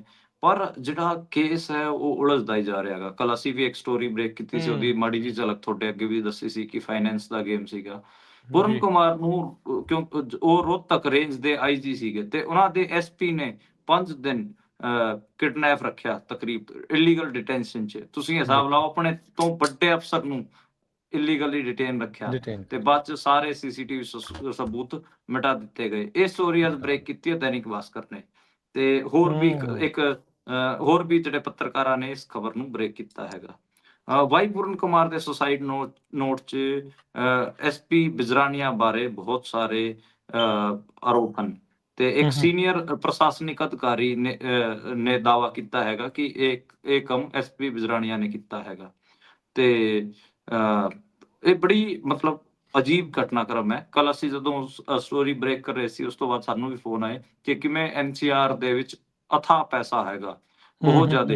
ਜਿਵੇਂ 90s ਦੇ ਵਿੱਚ ਬੰਬੇ ਦੇ ਵਿੱਚ ਆਰਗੇਨਾਈਜ਼ਡ ਕ੍ਰਾਈਮ ਸੀਗਾ, ਉਸ ਕਿਸਮ ਦਾ ਆਰਗੇਨਾਈਜ਼ਡ ਕ੍ਰਾਈਮ ਹਰਿਆਣੇ ਦੇ ਵਿੱਚ ਵੀ ਫੈਲ ਰਿਹਾ ਹੈਗਾ, ਜਿੱਥੇ ਪੁਲਿਸ ਦੀ ਮਿਲੀ ਭੁਗਤ ਗੈਂਗਸਟਰਾਂ ਨਾਲ ਹੈਗੀ ਆ ਤੇ ਕਿਵੇਂ ਪੁਲਿਸ ਸਾਰੇ ਜਿਹੜਾ ਕਾਰੋਬਾਰ ਫਾਈਨੈਂਸ ਦਾ, ਸ਼ਰਾਬ ਦਾ, ਹੋਰ ਜਿਹੜੇ 2 ਨੰਬਰੀ ਜਿਹੜੇ ਕਾਰੋਬਾਰ ਨੇ ਉਹਨਾਂ ਦੇ ਵਿੱਚ ਉਹਨਾਂ ਦਾ ਘਾਲ-ਮੇਲ ਦਿਖਾਈ ਦੇ ਰਿਹਾ ਹੈਗਾ। ਜਿਹੜਾ ਅਫਸਰ ਉੱਥੇ ਜੇ ਹੁਣ ਦੇਖੋ ਵਾਈ ਪੂਰਨ ਕੁਮਾਰ ਨੇ ਸਿਰਫ ਔਰ ਸਿਰਫ ਜਿਹੜਾ ਅਫਸਰਾਂ ਦੇ ਪੈਸੇ ਮੈਨੇਜ ਕਰਦਾ ਸੀ ਰਾਓ ਇੰਦਰਜੀਤ, ਉਹਦੇ ਉਲਟ ਸਟੈਂਡ ਲਿਆ ਸੀ ਤੇ ਉਹਨੂੰ ਦੇਖੋ ਐਸਪੀ ਲੈਵਲ ਦਾ ਬੰਦਾ ਆਈਜੀ ਨੂੰ ਕਿਡਨੈਪ ਕਰ ਗਿਆ। 5 ਦਿਨਾਂ ਤੱਕ ਇਲੀਗਲ ਡਿਟੇਨ ਰੱਖ ਰਿਹਾ ਹੈਗਾ। ਇਹ ਕਹਾਣੀਆਂ ਬਹੁਤ ਅਲੱਗ ਕਿਸਮ ਦੀਆਂ ਨੇ। ਬਿਲਕੁਲ। ਜੀ, ਜੀ। ਅਗਲੀ ਮਨਦੀਪ ਗੱਲ ਕਰਦੇ ਜਾਈਏ। ਸਿੱਧਰਮਈਆ ਨੇ ਕਿਹਾ ਹੈ ਵੀ ਮੂਰਤੀ ਜੋੜੇ ਨੂੰ ਸਰਵੇਖਣ ਬਾਰੇ ਸ਼ੰਕਾ ਸੀ ਕਿ ਕੀ ਉਹ ਕੇਂਦਰ ਸਰਕਾਰ ਨੂੰ ਵੀ ਮਨਾ ਲੈਣਗੇ। ਦੋਵਾਂ ਨੇ ਜਾਤੀ ਜਨਗਣਨਾ ਵਿੱਚ ਹਿੱਸਾ ਲੈਣ ਤੋਂ ਇਨਕਾਰ ਕਰ ਦਿੱਤਾ। ਕੱਲ ਵੀ ਤੁਸੀਂ ਇਸ ਬਾਰੇ ਦੱਸ ਰਹੇ ਸੀਗੇ। ਦੇਖੋ ਕਰਨਾਟਕਾ ਦੇ ਮੁੱਖ ਮੰਤਰੀ ਦਾ ਬਿਆਨ ਆਇਆਗਾ। ਕਰਨਾਟਕ ਸਰਕਾਰ ਆਪਾਂ ਨੂੰ ਪਤਾ ਕਿ ਉੱਥੇ ਜਾਤੀ ਜਨਗਣਨਾ ਕਰਾ ਰਹੀ ਹੈ, ਜਿਹਦੇ 'ਚ ਆਰਥਿਕ ਸਰਵੇਖਣ ਵੀ ਕਰਨਗੇ ਕਿ ਕਿਹੜੇ ਜਾਤ ਕੋਲ ਕਿੰਨੇ ਅਸੈਟ ਨੇ ਤੇ ਹੋਰ ਦੂਜੀਆਂ ਚੀਜ਼ਾਂ ਵੀ। ਇਨਫੋਸਿਸ ਦੇ ਜਿਹੜੇ ਫਾਊਂਡਰ ਨੇ, ਵੱਡੇ ਇੰਡਸਟਰੀਅਲਿਸਟ ਨੇ, ਇੰਡੀਆ ਦੇ ਵੱਡੇ ਕਾਰਪੋਰੇਟ ਨੇ, ਨਾਰਾਇਣ ਮੂਰਤੀ ਤੇ ਸੁਧਾ ਮੂਰਤੀ, ਉਹਨਾਂ ਨੇ ਉਸ 'ਚ ਸ਼ਾਮਿਲ ਹੋਣ ਤੋਂ ਨਾ ਕਰ ਦਿੱਤੀ ਸੀਗੀ। ਸਿੱਧਾਰਮਈਆ ਨੇ ਕਿਹਾ ਕਿ ਜੇ ਕੇਂਦਰ ਵਾਲੇ ਜਦੋਂ ਕੇਂਦਰ ਸਰਕਾਰ ਵੀ ਜੇ ਸਰਵੇ ਕਰਨ ਲੱਗ ਪਈ ਤਾਂ ਕੀ ਤੁਸੀਂ ਉਹਨਾਂ ਨੂੰ ਵੀ ਨਾ ਕਰ ਦੋਗੇ? ਇਹ ਉਹਨਾਂ ਨੇ ਸਵਾਲ ਪੁੱਛਿਆ। ਉਹਨਾਂ ਨੇ ਕਿਹਾ ਕਿ ਇੱਕ ਤਾਂ ਇਹਨਾਂ ਨੂੰ ਸਮਝ ਨਹੀਂ ਲੱਗੀ ਕਿ ਇਹ ਸਰਵੇ ਹੋ ਕਿਸ ਵਾਸਤੇ ਰਿਹਾ ਗਾ। ਇੱਕ ਤਾਂ ਉਹਨਾਂ ਨੇ ਕਿਹਾ ਜਿਹੜਾ ਨਾਰਾਇਣ ਮੂਰਤੀ ਅਤੇ ਸੁਧਾ ਮੂਰਤੀ, ਉਹਨਾਂ ਨੇ ਕਿਹਾ ਕਿ ਅਸੀਂ ਬੈਕਵਰਡ ਕਲਾਸ ਨਹੀਂ ਹਾਂ, ਇਸ ਕਰਕੇ ਅਸੀਂ ਇਸ ਸਰਵੇ 'ਚ ਭਾਗ ਨਹੀਂ ਲੈਣਾ। ਫਿਰ ਉਹਨਾਂ ਨੇ ਸਿੱਧਾਰਮਈਆ ਨੇ ਅੱਜ ਸਾਫ਼ ਕੀਤਾ, ਮੁੱਖ ਮੰਤਰੀ ਨੇ, ਕਿ ਇਹ ਸਮਾਜਿਕ, ਆਰਥਿਕ ਅਤੇ ਸ਼ੈਕਸ਼ਣਿਕ ਸਰਵੇ ਹੈ। ਇਹ ਕੋਈ ਇਹ ਨਹੀਂ ਕਿ ਜੇ ਤੁਸੀਂ ਅਪਰ ਕਾਸਟ ਹੋ ਤਾਂ ਤੁਸੀਂ ਇਹਦੇ 'ਚ ਸ਼ਾਮਿਲ ਨਹੀਂ ਹੋਵੋਗੇ। ਇਹ ਕਹਿ ਕੇ ਟਾਲ ਦੋਗੇ, ਨਹੀਂ ਇਹ ਤਾਂ ਛੋਟੀ ਜਾਤਾਂ ਦਾ ਸਰਵੇ, ਅਸੀਂ ਤਾਂ ਬਹੁਤ ਵੱਡੇ ਜਾਤ ਦੇ ਹਾਂ, ਸਾਡਾ ਕੀ ਲੈਣਾ ਦੇਣਾ। ਇਹ ਅੱਜ ਉਹਨਾਂ ਨੇ ਤੰਜ ਕੀਤਾ ਇੱਕ ਹਿਸਾਬ ਨਾਲ, ਤਾਂ ਬਹੁਤ ਵੱਡੀ ਗੱਲ ਕਹੀ ਹੈ। ਤਾਂ ਇਹ ਜਿਹੜੇ ਅਲੀਟ ਨੇ ਇੰਡੀਆ ਦੇ, ਇਹ ਹਰ ਕਿਸਮ ਦੀ ਜਵਾਬਦੇਹੀ ਤੋਂ, ਹਰ ਕਿਸਮ ਦੇ ਇਸ ਕਿਸਮ ਦੀਆਂ ਚੀਜ਼ਾਂ ਤੋਂ ਬਚਣਾ ਚਾਹੁੰਦੇ ਨੇ। ਇੱਕ ਵੱਡਾ, ਇਸ ਕਰਕੇ ਦੇਖੋ ਤੁਸੀਂ, ਇੰਡੀਆ ਦਾ ਇੱਕ ਵੱਡਾ ਅਲੀਟ, ਵੱਡਾ ਸੈਕਸ਼ਨ ਅਲੀਟਸ ਦਾ ਇੰਡੀਆ ਦੀ ਸਿਟੀਜ਼ਨਸ਼ਿਪ ਛੱਡ ਚੁੱਕਿਆ ਹੈਗਾ। ਕਿਉਂ ਛੱਡ ਚੁੱਕਿਆ ਹੈਗਾ? ਅਤੇ ਏਦਾਂ ਦੀ ਕੰਟਰੀਆਂ 'ਚ ਉਹ ਸੈਟਲ ਹੋ ਚੁੱਕਿਆ ਹੈਗਾ, ਜਿਨ੍ਹਾਂ ਨੂੰ ਟੈਕਸ ਹੈਵਨ ਕੰਟਰੀਜ਼ ਕਿਹਾ ਜਾਂਦਾ ਹੈਗਾ। ਉਹਦਾ ਕਾਰਨ ਹੀ ਇਹ ਹੈ ਕਿ ਕਿਸੇ ਵੀ ਕਿਸਮ ਦੀ ਜਵਾਬਦੇਹੀ ਤੋਂ ਇੰਡੀਆ ਦਾ ਅਲੀਟ ਬਚਣਾ ਚਾਹੁੰਦਾ ਹੈਗਾ, ਕਿਉਂਕਿ ਇੰਡੀਆ ਦੇ ਅਲੀਟ ਨੇ ਜਿਹੜਾ ਪੈਸਾ ਕਮਾਇਆ ਹੈਗਾ, ਉਹ ਕੋਈ ਆਪਾਂ ਕਹਿ ਲਈਏ ਕਿ ਉਹਨਾਂ ਨੇ ਕੋਈ ਨਵੀਂ ਇਨੋਵੇਸ਼ਨ ਕਰਕੇ ਨਹੀਂ ਕਮਾਇਆ। ਨਾ ਇੰਡੀਆ ਨੇ, ਮਤਲਬ ਇੰਡੀਆ ਨੇ ਠੀਕ ਹੈ ਕਿ ਆਰਿਆ ਭੱਟ ਦਾ ਨਾਂ ਆਉਂਦਾ ਗਾ, ਉਹਨਾਂ ਨੇ ਸਿਫਰ ਦੀ ਖੋਜ ਕੀਤੀ ਸੀ, ਜ਼ੀਰੋ ਦੀ ਖੋਜ ਕੀਤੀ ਸੀ। ਇਸ ਤੋਂ ਇਲਾਵਾ ਮੈਨੂੰ ਦੱਸੋ ਇੰਡੀਆ 'ਚ ਕੀ ਖੋਜ ਹੋਈ ਹੈ? ਟੀਵੀ, ਫਰਿੱਜ, ਤੁਸੀਂ ਲਾਓ ਬਲਬ, ਟੈਲੀਫੋਨ, ਕੁਛ ਵੀ ਇੰਡੀਆ 'ਚ ਨਹੀਂ ਸੋਸ਼ਲ ਇਨੋਵੇਟ ਕੀਤਾ ਮੀਡੀਆ, ਗਿਆ। ਕੁਛ ਹਾਂ, ਨਹੀਂ। ਮਤਲਬ ਹਾਂ, ਸੋਸ਼ਲ ਮੀਡੀਆ ਤਾਂ ਸਾਰਾ ਹੀ ਅਮਰੀਕਨ ਹੈ, ਗੂਗਲ, ਮਾਈਕਰੋਸਾਫਟ ਅਤੇ ਟਵਿੱਟਰ, ਫੇਸਬੁੱਕ, ਇਹ ਸਾਰਾ ਆਪਾਂ ਨੂੰ ਪਤਾ ਹੈ। ਹਾਂ, ਤੇ ਮਤਲਬ ਇੰਡੀਆ ਦੇ ਵਿੱਚ ਕੋਈ ਉਸ ਕਿਸਮ ਦਾ ਇਹਨਾਂ ਨੇ ਕੋਈ ਇਨੋਵੇਸ਼ਨ ਕਰਕੇ ਤਾਂ ਪੈਸੇ ਕਮਾਏ ਨਹੀਂ। ਇਹ ਰਿਸਰਚ ਐਂਡ ਡਿਵੈਲਪਮੈਂਟ ਤੇ ਖਰਚ ਕਰਦੇ ਨਹੀਂ, ਤਾਂ ਫਿਰ ਮਤਲਬ ਇਨੋਵੇਸ਼ਨ ਕਿਵੇਂ ਹੋਊਗੀ ਜਦੋਂ ਰਿਸਰਚ ਤੇ ਹੀ ਪੈਸੇ ਨਹੀਂ ਖਰਚ ਕੀਤੇ ਜਾਣਗੇ। ਤਾਂ ਇਹਨਾਂ ਨੇ ਪੈਸੇ ਕਮਾਏ ਨੇ ਸਰਕਾਰਾਂ ਨਾਲ ਰਲ ਕੇ, ਦਲਾਲੀ ਕਰਕੇ। ਇੰਡੀਆ ਦਾ ਅਲੀਟ, ਇੰਡੀਆ ਦਾ ਕਾਰਪੋਰੇਟ ਬੇਸਿਕਲੀ ਦਲਾਲ ਕਿਸਮ ਦਾ ਹੈਗਾ, ਜਿਹਦੀ ਨਜ਼ਰ ਇੰਡੀਆ ਦੇ ਬਜਟਰੀ ਐਲੋਕੇਸ਼ਨਸ ਤੇ ਰਹਿੰਦੀ ਹੈ, ਤੇ ਉਹ ਫਿਰ ਸਾਜ਼ਿਸ਼ਾਂ ਘੜਦਾ ਗਾ ਸੱਤਾ ਨਾਲ ਰਲ ਕੇ ਕਿ ਕਿਵੇਂ ਇਸ ਬਜਟ ਦਾ ਵੱਡਾ ਹਿੱਸਾ ਮੈਂ ਮੇਰੇ ਪੇਟ 'ਚ ਲੈ ਜਾਵਾਂ, ਠੀਕ ਹੈ, ਮੈਂ ਇਹਨੂੰ ਖਾ ਜਾਵਾਂ। ਤਾਂ ਇਹ ਪੂਰਾ ਇਸ ਕਿਸਮ ਦਾ ਸਕੀਮੀ ਕਿਸਮ ਦਾ ਆਪਾਂ ਕਹੀਏ ਕਿ ਇੰਡੀਆ ਦਾ ਅਲੀਟ ਹੈਗਾ। ਇਸ ਕਰਕੇ ਉਹ ਇੰਨੇ ਵੱਡੇ ਲੈਵਲ ਤੇ ਉਹ ਛੱਡ ਕੇ ਗਏ ਨੇ, ਤੇ ਕਿਸੇ ਵੀ ਕਿਸਮ ਦੀ ਇਸ ਕਿਸਮ ਦੀਆਂ ਚੀਜ਼ਾਂ ਤੇ ਸ਼ਾਮਿਲ ਨਹੀਂ ਹੋਣਾ ਚਾਹੁੰਦੇ। ਠੀਕ ਹੈ, ਇਹ ਤੁਸੀਂ ਆਪਾਂ ਆਪਣੀ ਪਹਿਲੀ ਵੀ ਗੱਲ ਹੋਈ ਹੈ, ਲੇਕਿਨ ਇਹ ਬਹੁਤ ਇੰਪੋਰਟੈਂਟ ਗੱਲ ਹੈ ਕਿ ਇੰਡੀਆ ਦੇ ਜਿਹੜੇ ਅਲੀਟਸ ਨੇ, ਇੰਡੀਆ ਦੇ ਜਿਹੜੇ ਕਾਰਪੋਰੇਟਸ ਨੇ, ਉਹਨਾਂ ਨੇ ਕਦੇ ਵੀ R&D ਦੇ ਦਮ ਤੇ, ਰਿਸਰਚ ਐਂਡ ਡਿਵੈਲਪਮੈਂਟ ਦੇ ਦਮ ਤੇ, ਇਨੋਵੇਸ਼ਨ ਦੇ ਦਮ ਤੇ ਨਵੀਂ ਚੀਜ਼ ਬਣਾ ਕੇ ਕਦੇ ਵੀ ਉਹਨਾਂ ਨੇ ਪੈਸੇ ਨਹੀਂ ਕਮਾਏ। ਉਹਨਾਂ ਨੇ ਸਾਰਿਆਂ ਨੇ, ਹੁਣ ਆਪਾਂ ਨੂੰ ਪਤਾ ਕਿ ਰਿਲਾਇੰਸ ਕਿਵੇਂ ਗਰੋ ਕੀਤਾ ਹੈਗਾ, ਅਡਾਨੀ ਦਾ ਆਪਾਂ ਨੂੰ ਪਤਾ ਕਿ ਕਿਵੇਂ ਉਹ ਗਰੋ ਕਰ ਰਿਹਾ ਹੈਗਾ। ਬਿਲਕੁਲ, ਕਿਹੜੀਆਂ ਪੌੜੀਆਂ ਦੇ ਸਹਾਰੇ ਜਿਹੜਾ ਉਹ ਅੱਗੇ ਚੜ੍ਹ ਰਿਹਾ ਹੈ, ਸਭ ਨੂੰ ਪਤਾ ਹੈ ਵੀ ਕਿੱਦਾਂ ਜਿਹੜਾ ਉਹ ਹੋ ਰਿਹਾ। ਅੱਛਾ, ਇਹਦੇ ਵਿੱਚ ਇੱਕ ਚੀਜ਼ ਕਰਕੇ ਫਿਰ ਆਪਾਂ ਅੱਗੇ ਵੱਧਦੇ ਹਾਂ, ਪੁੱਛਦੇ ਵੀ ਇਹ ਜਿਹੜੀ ਚੀਜ਼ ਤੁਸੀਂ ਹੁਣ ਸ਼ੁਰੂਆਤ 'ਚ ਕਹੀ ਵੀ ਜਿਹੜੇ ਵੱਡੇ ਅਸੀਂ ਨੀਵੀਂ ਜਾਤੀ ਦੇ ਨਹੀਂ, ਵੱਡੀ ਜਾਤੀ ਦੇ ਆ, ਈਵਨ ਸਰਕਾਰਾਂ ਦੇ ਦੁਆਰਾ ਕੀਤੇ ਗਏ ਸਰਵਿਆਂ ਦੇ ਵਿੱਚ ਇਹ ਜਿਹੜਾ ਵਰਨ ਵੰਡ ਆ ਉਹ ਆਪਾਂ ਨੂੰ ਜਿਹੜਾ ਸਾਹਮਣੇ ਨਜ਼ਰ ਆ ਰਿਹਾ, ਉੱਥੇ ਇੱਕ ਤਾਂ ਅਲੀਟ, ਇੱਕ ਤੋਂ ਆਪਣੇ ਆਪ ਨੂੰ ਉੱਤੇ ਸ਼੍ਰੇਣੀ ਦੇ ਜਿਹੜੇ ਉਹ ਦੱਸਣੇ, ਫਿਰ ਤਾਂ ਇਹਨਾਂ ਦਾ ਹੰਕਾਰ ਮੈਨੂੰ ਲੱਗਦਾ ਅਸਮਾਨ ਤੋਂ ਵੀ ਉੱਤੇ ਹੀ ਰਹਿੰਦਾ ਹੈ। ਇਹ ਤਾਂ ਮਤਲਬ ਹੰਕਾਰ ਤਾਂ ਇਸ ਲੈਵਲ ਦਾ ਹੈ, ਆਪਣੇ ਆਪ ਨੂੰ ਇਹਨਾਂ ਨੇ ਡਾਊਨ ਟੂ ਅਰਥ ਦਿਖਾਉਣ ਵਾਸਤੇ ਇਹਨਾਂ ਨੂੰ PR ਕਰਨਾ ਪੈਂਦਾ, PR ਕਰਨਾ ਪੈਂਦਾਗਾ। ਹੁਣ ਜਿਹੜੀ ਇਹ ਸੁਧਾ ਮੂਰਤੀ ਹੈ, ਇਹਦੀਆਂ ਕਿਤਾਬਾਂ ਜੇ ਤੁਸੀਂ ਪੜ੍ਹੋਗੇ, ਜਿਹੜੀਆਂ ਕਿਤਾਬਾਂ ਇਹਨੇ ਲਿਖੀਆਂ ਕਿ ਆਈ ਐਮ ਸੋ ਸਿੰਪਲ, ਇਹਦੀ ਕਿਤਾਬਾਂ ਦਾ ਨਿਚੋੜੇ ਹੈ। ਠੀਕ ਹੈ, ਮੈਂ ਇੰਨੀ ਅਮੀਰ ਹਾਂ ਫਿਰ ਵੀ ਮੈਂ ਬਹੁਤ ਜ਼ਿਆਦਾ ਸਿੰਪਲ ਹਾਂ। ਸਿੰਪਲ ਆ। ਆਪਣੇ ਆਪ ਨੂੰ ਬਾਕੀਆਂ ਦੇ ਲਾਗੇ ਲੋਕਾਂ ਨੂੰ ਦਿਖਾਉਣ ਦੀ ਜਿਹੜੀ ਉਹ ਕੋਸ਼ਿਸ਼ ਕਰਦੇ ਆ, ਪਰ ਅਸਲ 'ਚ ਆਹ ਗੱਲਾਂ ਤੋਂ ਪਤਾ ਲੱਗਦਾ PR ਉਹ ਹੈ, ਪਰ ਅਸਲ 'ਚ ਉਹ ਮਤਲਬ ਪੂਰੇ ਉਹਨਾਂ 'ਚ ਸਾਰਾ ਜਾਤ ਦਾ ਤੇ ਪੈਸੇ ਦਾ ਦੋਵਾਂ ਦਾ ਕਮੰਡ। ਹਾਂ, ਇਹਨਾਂ ਦੇ ਬਿਆਨਾਂ ਤੋਂ ਸਾਫ਼ ਹੀ ਪਤਾ ਲੱਗਦਾ ਹੈ ਹੁਣ। ਬਿਲਕੁਲ, ਮੱਧ ਪ੍ਰਦੇਸ਼ ਵਿੱਚ ਇੱਕ ਮੰਤਰੀ ਦੇ ਕਾਫਲੇ ਦੇ ਇੱਕ ਵਾਹਨ ਨੇ 7 ਲੋਕਾਂ ਦੀ ਜਾਨ ਲੈ ਲਈ। ਇੱਕ ਈ-ਰਿਕਸ਼ਾ ਦੂਜੇ ਵਾਹਨ ਨਾਲ ਟਕਰਾ ਗਿਆ। ਨਾ ਤਾਂ ਮੰਤਰੀ ਅਤੇ ਨਾ ਹੀ ਕਾਫਲਾ ਰੁਕਿਆ। ਡਾਕਟਰ ਨੇ ਕਿਹਾ ਬਜ਼ੁਰਗ ਵਿਅਕਤੀ ਦੀ ਲੱਤ ਕੱਟਣੀ ਪਵੇਗੀ। ਹਾਂਜੀ, ਈ-ਰਿਕਸ਼ਾ ਚਾਲਕ ਸਮੇਤ 7 ਲੋਕ ਇਹਦੇ 'ਚ ਗੰਭੀਰ ਤੌਰ ਤੇ ਜ਼ਖਮੀ ਹੋਏ ਹਨ। ਅਜੇ ਇਸ ਚੀਜ਼ ਦੀ ਕਨਫਰਮੇਸ਼ਨ ਹੋਈ ਹੈ ਕਿ ਉਹਨਾਂ ਦੀ ਜਾਨ ਗਈ ਹੈ ਜਾਂ ਨਹੀਂ ਗਈ ਹੈ। ਬਜ਼ੁਰਗ ਦੀਆਂ ਲੱਤਾਂ ਕੱਟ ਦਿੱਤੀਆਂ ਗਈਆਂ ਹਨ, ਉਹ ਤਾਂ ਜ਼ਿਆਦਾ ਸੀਰੀਅਸ ਹੈਗਾ ਉਹਨਾਂ ਦਾ ਕੇਸ ਤਾਂ। ਤੇ ਉਹ ਦੀਵਾਲੀ ਦੇ ਸਮਾਨ ਖਰੀਦਣ ਵਾਸਤੇ ਉਹ ਸਾਰੇ ਵਿਚਾਰੇ ਆਏ ਹੋਏ ਸੀ, ਈ-ਰਿਕਸ਼ਾ ਤੇ ਸਵਾਰ ਸੀਗੇ, ਤੇ ਉਹਨਾਂ ਦਾ ਕਾਫਲਾ ਆਇਆ, ਈ-ਰਿਕਸ਼ਾ ਨੂੰ ਟੱਕਰ ਮਾਰ ਕੇ ਤੇ ਲੰਘ ਗਿਆ। ਮੱਧ ਪ੍ਰਦੇਸ਼ ਦੀ ਖਬਰ ਹੈ ਤੇ ਉਸ ਤੋਂ ਬਾਅਦ ਨਾ ਉਹਨਾਂ ਨੂੰ ਸਾਂਭਿਆ ਗਿਆ ਨਾ ਕੁਛ ਹੋਰ, ਵਿਚਾਰੇ ਉਹ ਪਏ ਰਹੇ ਸੜਕ ਤੇ ਕੰਢੇ। ਤਾਂ ਹੁਣ ਇਹ ਹੈ ਜੀ ਖਬਰ। ਜੀ, ਜੀ। ਹੇਅਰ ਸਟਾਈਲਿਸਟ ਜਾਵੇਦ ਹਬੀਬ ਅਤੇ ਉਸ ਦਾ ਪੁੱਤਰ 3 ਲੋਕਾਂ ਵਿੱਚ ਸ਼ਾਮਲ ਸਨ, ਜਿਨ੍ਹਾਂ ਨੇ 32 ਐਫਆਈਆਰ ਜਿਨ੍ਹਾਂ ਦੇ ਉੱਤੇ ਜਿਹੜੀਆਂ ਦਰਜ ਕੀਤੀਆਂ ਗਈਆਂ। ਅ, ਸੰਭਲ ਵਿੱਚ ਸਿੱਕਿਆਂ ਦੇ ਵਪਾਰ ਦੇ ਨਾਂ ਤੇ 7 ਕਰੋੜ ਰੁਪਏ ਦਾ ਗਬਨ ਤੇ ਇੱਕ ਲੁੱਕ-ਆਊਟ ਨੋਟਿਸ ਜਾਰੀ ਕੀਤਾ ਗਿਆ ਆ। ਹਾਈ ਕੋਰਟ ਵਿੱਚ ਵੀ ਸੁਣਵਾਈ। ਦੇਖੋ, हेयर स्टाइलिस्ट जावेद हबीब इंडिया ਦਾ ਮੰਨਿਆ ਪ੍ਰਮੰਨਿਆ हेयर स्टाइलिस्ट ਹੈ, ਮਤਲਬ ਦੁਨੀਆ 'ਚ ਉਹਦਾ ਨਾਂ ਹੈ। ਸਾਰੇ ਜਦੋਂ ਵੀ हेयर ਸਟਾਈਲਿਸਟ ਦੀ ਕਿਸੇ ਦੀ ਗੱਲ ਆਉਂਦੀ ਹੈ ਤੇ ਜਾਵੇਦ ਹਬੀਬ ਦਾ ਨਾਂ ਉੱਭਰ ਕੇ ਸਾਹਮਣੇ ਆਉਂਦਾ ਵਾ। ਬਾਲੀਵੁੱਡ ਜਿੰਨਾ ਵੀ ਤੁਸੀਂ ਇਹ ਬਾਲੀਵੁੱਡ ਦੇ ਐਕਟਰ, ਕਲਾਕਾਰ ਜੋ ਕੁਛ ਵੀ ਹੈਗਾ, ਸਾਰੇ ਇਹਦੇ ਕੋਲ ਹੀ ਜਾਂਦੇ ਨੇ। ਤੇ ਇਹ ਦੇਖੋ, ਉੱਤਰ ਪ੍ਰਦੇਸ਼ ਦੇ ਗਰੀਬ ਮੁਸਲਮਾਨਾਂ 'ਚ ਜਾ ਕੇ ਕੋਇਨਸ ਦੇ ਨਾਂ ਤੇ ਠੱਗੀਆਂ ਕਰਦੇ ਫਿਰ ਰਹੇ ਨੇ। ਇਹ ਇਹ ਖਬਰ ਮੈਂ ਇਸ ਕਰਕੇ ਕੈਰੀ ਕੀਤੀ ਹੈ ਕਿ ਦੇਖੋ, ਇੰਡੀਆ ਦੇ ਸਿਰਫ ਆਪਾਂ ਤਾਂ ਸਿਰਫ ਕਾਰਪੋਰੇਟਸ ਦੀ ਗੱਲ ਕਰ ਰਹੇ ਸੀਗੇ। ਇੱਕ ਜੀ, ਜੀ, ਹਿਸਾਬ ਜੀ। ਨਾਲ ਤਾਂ ਇਹ ਵੀ ਐਲੀਟ ਹੈ। ਇਹ ਵੀ ਇੱਕ ਵਾਰ ਵਾਲ ਕੱਟਣ ਦੇ ਦੱਸਿਆ ਜਾਂਦਾ ਹੈਗਾ ਕਿ 36 ਲੱਖ 36 ਲੱਖ ਰੁਪਏ ਲੈਂਦਾ ਗਾ ਇੱਕ ਵਾਲ ਕੱਟਣ ਦੇ। ਬੱਲੇ, ਬੱਲੇ, ਬੱਲੇ। ਤਾਂ ਦੇਖ ਲਓ ਇੰਡੀਆ ਦੇ ਐਲੀਟ ਦੇ ਹਾਲ। ਹਾਲ 36 ਲੱਖ ਰੁਪਈਆ ਲੈਂਦਾ। ਇਹ ਹਾਂ, ਇੱਕ ਵਾਰ ਵਾਲ ਕੱਟਣ ਦੇ 37 ਲੱਖ ਰੁਪਏ ਲੈਂਦਾ ਵਾ। ਸਲਮਾਨ ਵਾਓ! ਖਾਨ ਤੋਂ ਲੈ ਕੇ, ਹਾਲਾਂਕਿ ਸਲਮਾਨ ਖਾਨ ਤਾਂ ਵਿਚਾਰੇ ਨੇ ਕਈ ਵਾਰ ਵਾਲ ਵੀ ਲਵਾ ਲਏ, ਪਰ ਫਿਰ ਵੀ ਚਲੋ ਜੋ ਵੀ ਹੈ। ਇਹ ਗੰਜਿਆਂ ਦੇ ਵੀ ਹਾਂ, ਵਾਲ ਕੱਟ ਕੇ ਇੰਨੇ ਲੱਖਾਂ ਰੁਪਈਏ ਕਮਾਈ ਜਾਂਦੇ ਆ। ਹਾਂ। ਜੀ। ਸੋ ਇਹ ਜਿਹੜਾ ਹੁਣ ਐਫ ਆਈ ਆਰ ਦਰਜ ਹੋਈਆਂ, ਕਿਹੜੇ ਮਾਮਲੇ ਦੇ ਵਿੱਚ ਸੀਗੀਆਂ? ਕੀ ਚੱਲ ਰਿਹਾ? ਇਹਨਾਂ ਨੇ ਇਹਨਾਂ ਦੇ ਪੁੱਤਰ ਇਹਨਾਂ ਦੇ ਪੁੱਤਰ ਅਤੇ ਜਾਵੇਦ ਹਬੀਬ ਨੇ ਪੈਸੇ ਬਣਾਉਣ ਵਾਸਤੇ ਇੱਕ ਕੰਪਨੀ ਬਣਾਈ ਐਫਐਲਸੀ, ਤੇ ਉਹਦੇ 'ਚ ਫੋਲੀਕਲ ਗਲੋਬਲ ਕੰਪਨੀ, ਤੇ ਉਹਦੇ 'ਚ ਉਹਨਾਂ ਨੇ ਕਿਹਾ ਕਿ ਤੁਸੀਂ ਕੋਇਨਸ 'ਚ ਇਨਵੈਸਟ ਕਰੋ ਤੇ ਤੁਹਾਨੂੰ ਅੱਛਾ। ਅਸੀਂ ਮੁਨਾਫ਼ਾ ਕਮਾ ਕੇ ਦਿਆਂਗੇ, ਬਾਅਦ 'ਚ ਪੈਸੇ ਲੈ ਕੇ ਫਰਾਰ ਹੋ ਗਏ। ਉਹ ਜਿਹੜੇ ਦੂਜੇ ਹੁੰਦੇ ਆ ਜਿੱਦਾਂ ਬਿਟਕੋਇਨ ਵਗੈਰਾ, ਓਦਾਂ ਦੀ ਗੱਲ ਹਾਂ, ਤੁਸੀਂ ਕਹਿ ਰਹੇ ਇਸ ਹੋ। ਟਾਈਪ ਦੇ। ਤੇ ਕ੍ਰਿਪਟੋ ਇਹ ਕਰੰਸੀ ਤਾਂ ਦਾ। ਸਿਰਫ 7 ਕਰੋੜ ਦਾ ਹਜੇ ਸਾਹਮਣੇ ਆਇਆ ਹੈਗਾ ਇੱਕ ਡਿਸਟ੍ਰਿਕਟ ਦਾ। ਇਸ ਹਾਂ। ਕਿਸਮ ਦੀ ਲੁੱਟ ਇਹਨਾਂ ਨੇ ਪੂਰੇ ਉੱਤਰ ਪ੍ਰਦੇਸ਼ 'ਚ ਮਚਾਈ ਹੈ। ਗਰੀਬ ਮੁਸਲਮਾਨਾਂ ਦੇ ਪੈਸੇ ਲੈ ਕੇ ਫਰਾਰ ਨੇ। ਕਿਸੇ ਤੋਂ ਹੂੰ। ਅਤੇ ਇਹ ਪੈਸੇ ਕਿਵੇਂ ਨੇ ਕਿ ਕਲੈਕਸ਼ਨ ਸੈਂਟਰ ਸੀਗੇ। ਕੋਈ ਮੁਸਲਮਾਨ ਵਿਚਾਰਾ ਗਰੀਬ 30,000 ਰੁਪਏ ਦੇ ਕੇ ਜਾਇਆ ਤੇ ਇਹਨਾਂ ਨੇ ਨੈਟਵਰਕ ਵੀ ਸਾਰਾ 에ਅਰ ਡਰੈਸਰਸ ਵਾਲਾ ਹੀ ਫਰੋਲਿਆ ਆਪਣੀ ਬਰਾਦਰੀ ਵਾਲਿਆਂ ਦਾ ਹੀ। ਫਰੈਂਚਾਈਜ਼ੀ ਬਣਾ ਲਈ ਨਾ ਫਿਰ ਅੱਗੇ ਏਦਾਂ ਹੀ। ਹਾਂ। ਹਰਿਆਣਾ ਵਿੱਚ ਪੰਜਾਬ ਦੇ ਸਾਬਕਾ ਡੀਜੀਪੀ ਦੇ ਪੁੱਤਰ ਦੀ ਮੌਤ ਨਸ਼ੇ ਦੀ ਓਵਰਡੋਜ਼ ਨਾਲ ਮੌਤ ਦੱਸੀ ਜਾ ਰਹੀ ਆ। ਹਾਈ ਕੋਰਟ ਵਿੱਚ ਜਿਹੜੀ ਪ੍ਰੈਕਟਿਸ ਵੀ ਕੀਤੀ, 2 ਬੱਚਿਆਂ ਦਾ ਪਿਤਾ ਮਾਂ ਮੰਤਰੀ ਸੀ। ਹਾਂਜੀ। ਪੰਜਾਬ ਦੇ ਪੂਰਵ ਡੀਜੀਪੀ ਮੁਹੰਮਦ ਮੁਸਤਫਾ, ਉਹਨਾਂ ਹੂੰ, ਦੇ ਹੂੰ। ਬੇਟੇ ਅਕੀਲ ਦੀ ਅੱਜ ਪੰਚਕੂਲਾ 'ਚ ਓਵਰਡੋਜ਼ ਕਰਕੇ ਮੌਤ ਹੋਈ ਹੈ। ਤੇ ਕੱਲ ਰਾਤ ਦੀ ਘਟਨਾ ਹੈਗੀ ਆ। ਤੇ ਪਰਿਵਾਰ ਦੇ ਜਿਹੜੇ ਸਦੱਸ ਨੇ, ਉਹਨਾਂ ਨੇ ਦੱਸਿਆ ਕਿ ਉਹਨਾਂ ਨੇ ਕੋਈ ਦਵਾਈ ਲਈ ਸੀ ਤੇ ਉਹਦੀ ਓਵਰਡੋਜ਼ ਹੋ ਗਈ।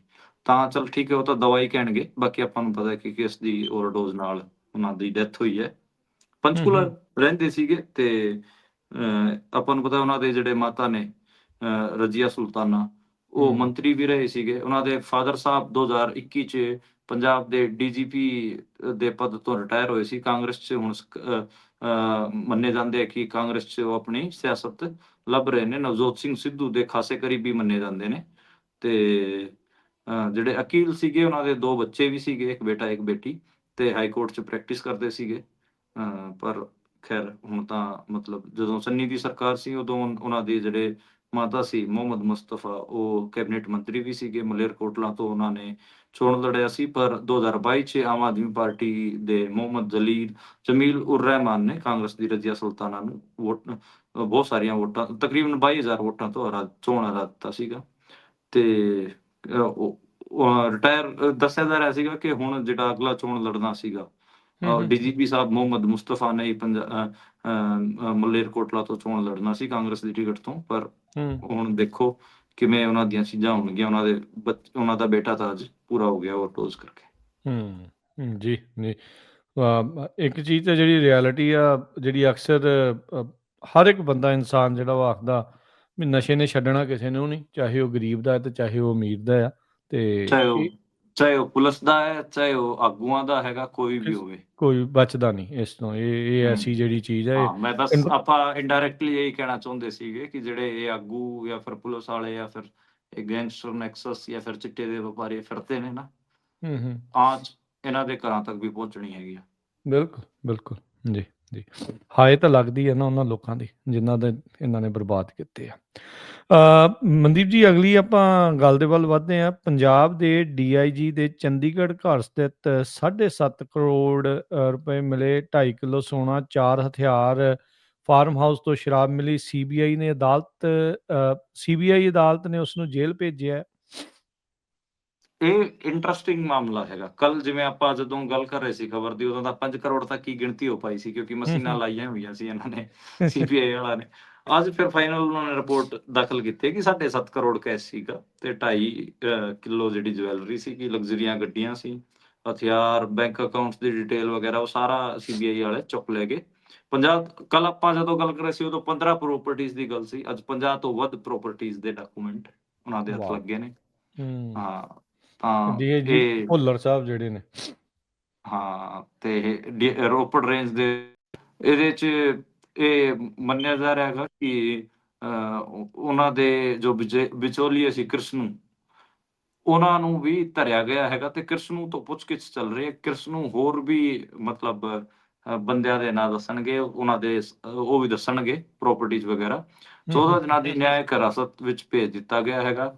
ਉਹਨਾਂ ਦੇ ਆਪਾਂ ਕਹਿ ਲਈਏ ਕਿ ਜਿਹੜੇ ਜਿਸ ਨੇ ਸ਼ਿਕਾਇਤ ਦਿੱਤੀ ਸੀਗੀ, ਜਿਸ ਵਪਾਰੀ ਨੇ, ਉਹਨਾਂ ਨੂੰ ਪੁਲਿਸ ਸਿਕਿਉਰਿਟੀ ਦੇ ਦਿੱਤੀ ਗਈ ਹੈਗੀ ਆ। ਤੇ ਆਕਾਸ਼ ਬੱਤਾ ਨਾਂ ਹੈ ਉਹਨਾਂ ਦਾ। ਆਕਾਸ਼ ਬੱਤਾ ਨੇ 11 ਅਕਤੂਬਰ ਨੂੰ ਸੀਬੀਆਈ ਨੂੰ ਸ਼ਿਕਾਇਤ ਦਿੱਤੀ ਸੀਗੀ ਤੇ ਸਕ੍ਰੈਪ ਦਾ ਕੰਮ ਕਰਦੇ ਸੀਗੇ। ਸਕ੍ਰੈਪ ਹੁਣ ਕਬਾੜੀਏ ਤੋਂ ਵੀ ਅਗਲੇ ਕਰੋੜਾਂ ਆਪਾਂ ਕਹਿ ਰੁਪਈਏ ਲਈਏ ਲੈ ਕਿ ਰਹੇ। ਮੰਥਲੀ ਵਸੂਲੀ ਜਾਂਦੇ ਨੇ। ਤਾਂ ਹੂੰ। ਹੁਣ ਹਿਸਾਬ ਲਾ ਲਓ। ਛੱਡਿਆ ਇੱਕ ਕੱਖ ਨਹੀਂ। ਮੈਂ ਤਾਂ ਅੱਜ ਇੱਕ ਪੋਸਟ ਪਾਈ ਹੈ, ਉਹਦੇ 'ਚ ਮੈਂ ਲਿਖਿਆ ਹੈਗਾ ਕਿ ਪਹਿਲਾਂ ਜਿਵੇਂ ਅੱਜ ਤੱਕ ਜਿਹੜਾ ਕੰਮ ਹੋਇਆ ਹੈਗਾ ਜਰਨਲਿਜ਼ਮ ਦੇ ਅਕੈਡਮਿਕਸ 'ਚ, ਪੱਤਰਕਾਰਿਤਾ, ਅੱਛਾ, ਪੋਲਿਟਿਕਸ ਅਤੇ ਜਿਹੜਾ ਕਾਰਪੋਰੇਟ ਹੈ, ਇਹਨਾਂ ਤਿੰਨਾਂ ਦੇ ਗੱਠਜੋੜ ਬਾਰੇ ਗੱਲ ਹੋਈ ਹੈ। ਜੀ। ਕਦੇ ਵੀ ਗੱਲ ਅਫਸਰਾਂ ਦੇ ਨੈਕਸਸ ਬਾਰੇ ਗੱਲ ਨਹੀਂ ਹੋਈ ਕਿ ਅਫਸਰ ਕੀ ਕਰਦੇ ਨੇ। ਹਾਂਜੀ। ਹਾਲਾਂਕਿ ਪੰਜਾਬ 'ਚ ਤਾਂ 84 ਤੋਂ ਬਾਅਦ ਜਿਹੜੇ ਅਫਸਰਾਂ ਨੇ ਰੋਲ ਪਲੇ ਕੀਤੇ ਨੇ, ਉਹਨਾਂ ਬਾਰੇ ਖਾਸਾ ਲਿਖਿਆ ਗਿਆ ਹੈਗਾ, ਪਰ ਬਾਕੀ ਭਾਰਤ 'ਚ ਨਹੀਂ ਹੈਗਾ ਇਸ ਕਿਸਮ ਦਾ ਮਾਮਲਾ। ਹੁਣ ਤਾਂ ਆਪਾਂ ਨੂੰ ਪਤਾ ਕਿ 84 ਤੋਂ ਬਾਅਦ ਜਿਹੜੇ ਅਫਸਰਾਂ ਨੇ ਕੁਫਰ ਮਚਾਇਆ ਸੀ ਪੰਜਾਬ 'ਚ, ਉਹਨਾਂ ਨੂੰ ਜੇਲ੍ਹਾਂ ਵੀ ਹੋ ਰਹੀਆਂ ਨੇ, ਜੇਲਾਂ ਸਜ਼ਾਵਾਂ ਵੀ ਹੋ ਰਹੀਆਂ ਨੇ, ਕਈਆਂ ਹੂੰ। ਨੂੰ ਸੁਸਾਈਡ ਕਰਨਾ ਪਿਆ, ਕਈਆਂ ਦੇ ਹਸ਼ਰ ਆਪਾਂ ਨੂੰ ਪਤਾ ਹੀ ਹੈ, ਕਈ ਹੂੰ। ਖੜਕੂਆਂ ਨੇ ਵੀ ਉਸ ਟਾਈਮ ਪੁੱਠੇ ਟੰਗੇ, ਸਾਰਾ ਕੁਛ ਹੀ ਹੈ ਮਾਮਲਾ। ਤਾਂ ਹੂੰ। ਇਹ ਨਹੀਂ ਹੈ ਕਿ ਇਹ ਜਿਹੜੇ ਅਫਸਰ ਹੈਗੇ ਆ, ਇਹ ਇੱਥੇ ਹਨੇਰ ਕਰਦੀ ਮਚਾਏ ਰਹਿਣਗੇ ਤਾਂ ਇਹਨਾਂ ਦੇ ਹਿਸਾਬ ਨਹੀਂ ਹੋਣਗੇ, ਹਿਸਾਬ ਤਾਂ ਹੋਣਗੇ। ਹੂੰ। ਅੱਛਾ, ਆਕਾਸ਼ ਬੱਤਾ ਨੂੰ ਸਿਕਿਉਰਿਟੀ ਪੰਜਾਬ ਪੁਲਿਸ ਦੇ ਰਹੀ ਹੈ ਕਿ ਕੋਈ ਹੋਰ ਪੁਲਿਸ? ਹਜੇ ਇਹ ਤਾਂ ਡਿਸਾਈਡ ਨਹੀਂ ਪੰਜਾਬ ਪੁਲਿਸ ਹੀ ਦਊਗੀ ਉਹਨਾਂ। ਅੱਛਾ, ਉਹਨਾਂ ਨੇ ਡੀਆਈਜੀ ਫੜਾਇਆ ਆ। ਅੱਛਾ, ਵੈਸੇ ਇੱਕ ਐਂਗਲ ਇਹ ਵੀ ਮਨਦੀਪ ਖੋਜਣ ਵਾਲਾ ਜਾਂ ਗੱਲ ਕਰਨ ਵਾਲੀ ਹੈ ਵੀ ਕਬਾੜੀਏ ਦੇ ਕੋਲੋਂ ਇੰਨੇ ਲੱਖਾਂ ਕਰੋੜਾਂ ਰੁਪਈਏ ਦੀ ਜੇ ਉਹ ਰਿਸ਼ਵਤ ਲੈ ਰਹੇ, ਵੀ ਉਹ ਵਾਕਈ ਕਬਾੜ ਦਾ ਹੀ ਕੰਮ ਕਰਦਾ ਉਹ? ਹੁਣ ਕੰਮ ਤਾਂ ਚਲੋ ਬਹੁਤ ਸਾਰੇ ਹੁੰਦੇ ਨੇ ਹਾਂਜੀ। ਕਿ ਹਾਂ, ਕੀ ਦੱਸੀਏ ਯਾਰ, ਮਤਲਬ ਕਈ ਵਾਰ ਲੱਗਦਾ ਹੈਗਾ ਕਿ ਪੱਤਰਕਾਰਿਤਾ 'ਚ ਜਿਹੜੇ ਬਾਈਟਸ ਕਲੈਕਟ ਕਰਦੇ ਫਿਰਦੇ ਹਾਂ ਅਸੀਂ, ਬਹਿ ਕੇ ਹੂੰ। ਸਿਰਫ ਕਹਾਣੀਆਂ ਹੀ ਸੁਣਾਉਣ ਲੱਗ ਜਾਈਏ। ਜਿਹੜੇ ਇਹ ਜੋ ਚੱਲ ਇੱਥੇ ਰਿਹਾ। ਪੈਸੇ ਨੂੰ ਟਰੈਕ ਕਰਕੇ ਸਿਰਫ ਪੈਸਾ ਕਿਵੇਂ ਚੀਜ਼ਾਂ ਨੂੰ ਬਦਲ ਰਿਹਾ ਹੈਗਾ, ਉਸੇ ਤੇ ਹੀ ਹੂੰ। ਗੱਲ ਕਰਨ ਲੱਗ ਜਾਈਏ, ਉਹ ਜ਼ਿਆਦਾ ਬਿਹਤਰ ਹੈ। ਬਹੁਤ ਮਾੜਾ ਹਾਲ ਹੈ। ਮਤਲਬ ਆਪਾਂ ਤਾਂ ਦੇਖਦੇ ਹਾਂ ਕਿ ਜਿਵੇਂ ਐਨਆਰਆਈ ਭਰਾ ਇੱਥੇ ਆਉਂਦੇ ਨੇ, ਉਹਨਾਂ ਨੂੰ ਕਿਵੇਂ ਲੁੱਟਦੇ ਨੇ, ਜਾਂ ਹੂੰ। ਹੋਰ ਜਿਹੜੇ ਇੱਥੇ ਕੋਈ ਬਿਜ਼ਨਸਮੈਨ ਜਾਂ ਕੋਈ ਵੀ ਫਸ ਜਾਂਦਾ ਅਫਸਰਾਂ ਤੇ। ਬਿਜ਼ਨਸਮੈਨ ਵੀ ਮਤਲਬ ਕੋਈ ਦੁੱਧ ਧੋਤੇ ਨਹੀਂ, ਉਹ ਨਹੀਂ ਵੀ। ਧੋਤੇ, ਸਹੀ ਗੱਲ ਹੈ। ਹਾਂ, ਮਤਲਬ ਇੰਡੀਆ ਅਜੀਬ ਹੀ ਚੀਜ਼ ਆ ਉਸ ਲਿਹਾਜ਼ 'ਚ, ਉਸ ਬਹੁਤ ਲਿਹਾਜ਼ ਅਜੀਬ ਚੀਜ਼। ਬਹੁਤ। ਜੀ। ਅਗਲੀ ਗੱਲ ਕਰੀਏ, ਤਰਨਤਾਰਨ ਉਪਚੋਣ ਦੀ। ਆਪ ਦੇ ਉਮੀਦਵਾਰ ਸੰਧੂ ਨੇ ਨਾਮਜ਼ਦਗੀ ਪੱਤਰ ਦਾਖਲ ਕਰਤੇ ਆ। ਮਾਨ ਜਿਹੜੇ ਮੁੱਖ ਮੰਤਰੀ ਤੇ ਮਨੀਸ਼ ਸਿਸੋਦੀਆ ਵੀ ਪਹੁੰਚੇ, ਰੋਡ ਸ਼ੋਅ ਰਾਹੀਂ ਤਾਕਤ ਦਾ ਪ੍ਰਦਰਸ਼ਨ ਕੀਤਾ। ਹਾਂਜੀ, ਅੱਜ ਆਮ ਆਦਮੀ ਪਾਰਟੀ ਦੇ ਕੈਂਡੀਡੇਟ ਹਰਮੀਤ ਸਿੰਘ ਸੰਧੂ ਨੇ ਨੋਮੀਨੇਸ਼ਨ ਫਾਈਲ ਕੀਤਾ। ਭਗਵੰਤ ਮਾਨ, ਮਨੀਸ਼ ਸਿਸੋਦੀਆ, ਹੋਰ ਬਾਕੀ ਦੇ ਜਿਹੜੇ ਆਗੂ ਸੀਗੇ, ਉਹ ਅੱਜ ਉਹਨਾਂ ਦੇ ਰਥ ਤੇ ਮੌਜੂਦ ਸਨ ਤੇ ਸਾਰਾ ਜਲੂਸ ਗਿਆ ਹੈਗਾ ਤੇ ਖਾਸਾ ਉਹਨਾਂ ਨੇ ਤਾਕਤ ਦਾ ਪ੍ਰਦਰਸ਼ਨ ਕੀਤਾ ਹੈਗਾ। ਗਲੀਆਂ ਉੱਥੇ ਜਿਹੜੀਆਂ ਸੀਗੀਆਂ, ਸੜਕਾਂ ਉੱਥੇ ਭਰੀਆਂ ਹੋਈਆਂ ਸੀ। ਹਰਮੀਤ ਸਿੰਘ ਸੰਧੂ, ਆਪਾਂ ਨੂੰ ਪਤਾ ਹੈ ਕਿ ਇਸ ਤੋਂ ਪਹਿਲਾਂ ਉਹ ਇੰਡੀਪੈਂਡੈਂਟ ਐਮਐਲਏ ਰਹਿ ਚੁੱਕੇ ਨੇ। ਬਾਅਦ 'ਚ 2007 ਅਤੇ 12 'ਚ ਅਕਾਲੀ ਦਲ ਦਾ ਟਿਕਟ ਮਿਲਿਆ। 2 ਵਾਰ ਦੇ ਪੰਜਾਬ ਦੇ ਸੀਪੀਐਸ ਵੀ ਰਹੇ ਨੇ ਤੇ 2017 ਅਤੇ 22 ਦਾ ਚੋਣ ਹਾਰ ਗਏ ਸੀਗੇ, ਕਿਉਂਕਿ ਅਕਾਲੀਆਂ ਤੋਂ ਜਿਹੜੇ ਉੱਥੇ ਰੂਰਲ ਵੋਟਰ ਸੀਗੇ, ਆਪਣੇ ਪੰਥਕ ਵੋਟਾਂ ਸੀਗੀਆਂ, ਉਹ ਨਾਰਾਜ਼ ਜੀ। ਸੀਗੀਆਂ। ਤੇ ਹੁਣ 25 'ਚ ਉਹਨਾਂ ਨੇ ਫਿਰ ਆ ਕੇ ਆਮ ਆਦਮੀ ਦਾ ਪੱਲਾ ਫੜ ਲਿਆ ਹੈਗਾ। ਦੇਖਦੇ ਹਾਂ ਆਮ ਆਦਮੀ ਵਾਲੇ ਉਹਨਾਂ ਨੂੰ ਜੇ ਲੋਕ ਤਾਂ ਇਹ ਕਹਿ ਰਹੇ ਨੇ ਕਿ ਇਸ ਵਾਰ ਜਿਵੇਂ ਹਰਿਆਣਵੀ 'ਚ ਸ਼ਬਦ ਹੁੰਦਾ ਗਾ ਤਿੱਸਰ, ਜਿਹਨੂੰ ਹੈਟ੍ਰਿਕ ਕਹਿੰਦੇ ਆ। ਪੰਜਾਬੀ 'ਚ ਮੈਨੂੰ ਯਾਦ ਨਹੀਂ ਆ ਰਿਹਾ ਕਿ ਇਹਨੂੰ ਕੀ ਕਵਾਂਗੇ। ਤਾਂ ਹੈਟ੍ਰਿਕ ਵੀ ਹੋ ਸਕਦੀ ਹੈ ਉਹਨਾਂ ਦੀ ਹਾਰ ਦੀ। ਅੱਛਾ, ਤੇ ਮਨਦੀਪ ਦਾ ਕਿੰਨੀ ਸਿਚੁਏਸ਼ਨ ਕੀ ਚੱਲ ਰਹੀ ਹੈ? ਦੇਖੋ ਕਾਫੀ ਟਫ ਹੈ, ਮਤਲਬ ਮੁੱਖ ਮੁਕਾਬਲੇ 'ਚ ਤਾਂ ਮਨਦੀਪ ਹੀ ਹੈ ਉਹਦਾ। ਠੀਕ ਹੈ, ਤੇ ਮੇਨ ਇਹਨਾਂ ਦੇ ਨਾਲ ਦਾ ਮੁਕਾਬਲਾ ਜਾਂ ਅਸੀਂ ਕਾਂਗਰਸ ਤਰਨਤਾਰਨ ਨਾਲ? ਟਰੈਵਲ ਕਰਨਾ ਗਾ। ਉਦੋਂ ਫਿਰ ਤੁਹਾਨੂੰ ਤਰਨਤਾਰਨ ਦੀ ਕਹਾਣੀ, ਜਿਹੜਾ ਉੱਥੇ ਰੂਰਲ ਅਕਾਲੀ ਵੋਟਰ ਹੈ, ਪੰਥਕ ਵੋਟਰ ਹੈ, ਉਹਦੇ ਮਨ ਦੇ ਅੰਦਰ ਕੀ ਚੱਲ ਰਿਹਾ ਉਹ ਤੋਂ ਤੁਹਾਨੂੰ ਕਹਾਣੀ ਸੁਣਾਵਾਂਗੇ ਸਾਰੀ। ਠੀਕ ਹੈ ਜੀ, ਕਦੋਂ ਜਾ ਰਹੇ ਆ? ਕੋਸ਼ਿਸ਼ ਹੋਏਗੀ ਕਿ ਦੀਵਾਲੀ ਤੋਂ ਬਾਅਦ 23-24 ਇਸ ਅਕਤੂਬਰ ਨੂੰ ਪਹੁੰਚ ਜਾਈਏ ਉੱਥੇ। ਤੁਸੀਂ ਬਿਹਾਰ ਨੂੰ ਵੀ ਜਾਣਾ ਆ? ਇਹ ਵੀ ਤੁਸੀਂ ਬਿਹਾਰ ਅਸੀਂ 25 ਅਕਤੂਬਰ ਤੋਂ ਬਾਅਦ, ਉਸ ਤੋਂ ਬਾਅਦ 'ਚ ਉੱਧਰ ਨੂੰ ਜਾਣਾ। ਠੀਕ ਹੈ ਜੀ। ਜੀ, ਉਹ ਵੀ ਹਰ ਇੱਕ ਦੀ ਇੱਛਾ ਰਹੇਗੀ ਸੁਣਨ ਦੀ ਵੀ ਉੱਥੇ ਦਾ ਵੋਟਰ ਕੀ ਕਹਿੰਦਾ ਆ, ਕਿਹਦੀ ਹਵਾ ਚੱਲ ਰਹੀ ਆ। ਮਾਨਹਾਨੀ ਮਾਮਲੇ 'ਚ ਸੁਖਬੀਰ ਬਾਦਲ ਨੂੰ ਝਟਕਾ, ਹਾਈ ਕੋਰਟ ਨੇ ਦਲੀਲਾਂ ਰੱਦ ਕਰ ਦਿੱਤੀਆਂ। ਕੇਜਰੀਵਾਲ ਤੇ ਅੱਤਵਾਦੀ ਸੰਬੰਧਾਂ ਦੇ ਦੋਸ਼ ਲਾਏ ਸੀ। ਦੇਖੋ ਮਤਲਬ ਠੀਕ ਹੈ ਕਿ ਅਕਾਲੀ ਦਲ ਦੇ ਜਿਹੜੇ ਮੁਖੀ ਨੇ ਸੁਖਬੀਰ ਬਾਦਲ, ਉਹਨਾਂ ਨੂੰ ਅੱਜ ਮਾਨਹਾਨੀ ਮਾਮਲੇ ਤੇ ਝਟਕਾ ਲੱਗਿਆ ਗਾ। ਪਰ ਓਦਾਂ ਕੋਈ ਉਹਨਾਂ ਨੇ ਇੰਨਾ ਮਤਲਬ ਉਹ ਇੰਨੇ ਵਿਵਾਦਿਤ ਬੋਲ ਨਹੀਂ ਸੀਗੇ। ਪਰ ਸਾਲ 2017 'ਚ ਉਹਨਾਂ ਨੇ ਬੇਸਿਕਲੀ ਜਿਹੜੇ ਆਰੋਪ ਲਾਏ ਸੀਗੇ ਉਹ ਜ਼ਿਆਦਾ ਖਤਰਨਾਕ ਸੀਗੇ। ਉੱਥੋਂ ਹੀ ਉਹ ਮਾਨਹਾਨੀ ਦਾ ਜਿਹੜਾ ਕੇਸ ਹੈ ਉਹ ਚੱਲਿਆ। ਜਿਹੜਾ ਹੁਣ ਜਿਹੜੇ ਲਾਏ ਸੀਗੇ ਆਪਣੇ ਜਦੋਂ ਇਹ ਚੱਲਿਆ ਸੀਗਾ ਸਾਰਾ ਮਾਮਲਾ, ਜਦੋਂ ਪ੍ਰਤਾਪ ਬਾਜਵਾ ਨੇ ਦੱਸਿਆ ਸੀ ਇੰਨੇ ਇੱਥੇ ਜ਼ਿੰਦਾ ਕਾਰਤੂਸ ਆ ਗਏ ਇਸ ਕਿਸਮ ਦਾ ਹੱਥ ਗੋਲਿਆਂ ਦਾ, ਉਦੋਂ ਪ੍ਰੋਬਲਮੈਟਿਕ ਨਹੀਂ ਸੀ। ਹਾਂ, ਪਰ ਜਿਹੜਾ ਸਾਲ 2017 'ਚ ਜਦੋਂ ਇਲੈਕਸ਼ਨ ਸੀਗੇ, ਉਦੋਂ ਸੁਖਬੀਰ ਬਾਦਲ ਨੇ ਪ੍ਰੈਸ ਕਾਨਫਰੰਸ ਕਰਕੇ ਪ੍ਰੈਸ 'ਚ ਇੱਕ ਬਿਆਨ ਦਿੱਤਾ ਸੀਗਾ, ਜਿਹਦੇ 'ਚ ਉਹਨਾਂ ਨੇ ਅੰਮ੍ਰਿਤਸਰ 'ਚ ਅਖੰਡ ਕੀਰਤਨੀ ਜੱਥੇ ਦੇ ਸਦੱਸਿਆਂ ਨਾਲ ਨਾਸ਼ਤਾ ਕਰਨ ਤੇ ਅਤੇ ਬੱਬਰ ਖਾਲਸਾ ਇੰਟਰਨੈਸ਼ਨਲ ਵਾਲਿਆਂ ਨਾਲ ਗੱਲਬਾਤ ਕਰਨ ਤੇ ਜਿਹੜੇ ਆਰੋਪ ਲਾਏ ਸੀਗੇ ਉਹ ਪ੍ਰੋਬਲਮੈਟਿਕ ਸੀਗੇ। ਉਹਦੇ ਤੇ ਫਿਰ ਜਿਹੜੇ ਅਰਵਿੰਦ ਕੇਜਰੀਵਾਲ ਹਾਈ ਕੋਰਟ ਗਏ ਹੋਏ ਨੇ। ਹਾਈ ਕੋਰਟ ਨੇ ਉਸ ਮਾਮਲੇ ਤੇ ਖਾਸੀ ਉਹਨਾਂ ਨੂੰ ਫਟਕਾਰ ਲਾਈ ਹੈ ਤੇ ਉਹਨਾਂ ਦੀ ਜਿਹੜੀ ਦਲੀਲਾਂ ਸੀਗੀਆਂ ਉਹ ਨਕਾਰ ਦਿੱਤੀਆਂ। ਇਹਨਾਂ ਨੇ ਦਲੀਲ ਦਿੱਤੀ ਕਿ ਉਹ ਉਸ ਟਾਈਮ ਸੂਬੇ ਦੇ ਗ੍ਰਹਿ ਮੰਤਰੀ ਸੀਗੇ, ਹੋਮ ਮਿਨਿਸਟਰ ਸੀਗੇ ਸੁਖਬੀਰ ਬਾਦਲ। ਇਸ ਕਰਕੇ ਉਹ ਚਾਹੁੰਦੇ ਸੀਗੇ ਕਿ ਪੰਜਾਬ 'ਚ ਕੁਝ ਭੜਕੇ ਨਾ, ਤੇ ਉਹਨਾਂ ਦਾ ਮਕਸਦ ਛਵੀ ਖਰਾਬ ਕਰਨਾ ਨਹੀਂ, ਬਲਕਿ ਰਾਜਨੀਤਿਕ ਚੇਤਾਵਨੀ ਦੇਣਾ ਸੀਗਾ।